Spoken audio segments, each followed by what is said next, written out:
Баршаңызға сәлем, менің арнама қош келдіңіздер. Бүгін осындай дәмді долманың рецептісімен бөлісемін.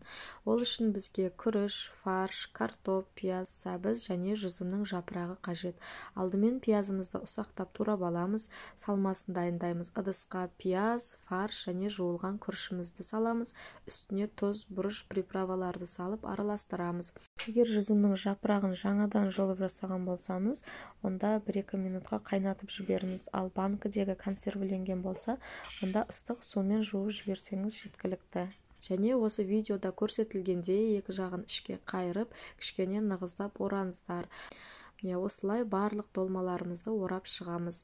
Және қызып тұрған майға пияз, картоп, сәбіз салып, жақсылап қуырып аламыз. Үстіне томат, тұз салып араластырамыз. Үстіне су құямыз және қайнағанша күтеміз. Суымыз қайнағаннан кейін долмаларымызды осылай бетіне салып шығамыз. Суды қатты көп қылмаңыздар. Және астын баяулатып 45 минутқа қоямыз. Біздің долмаларымыз уже дайын, өте дәмді болып шығады және де ашылмайды. Видео ұнаса лайк басып, арнаға тіркелуді ұмытпаңыздар. Сіздермен осындай ерекше рецептермен бөлісетін боламын.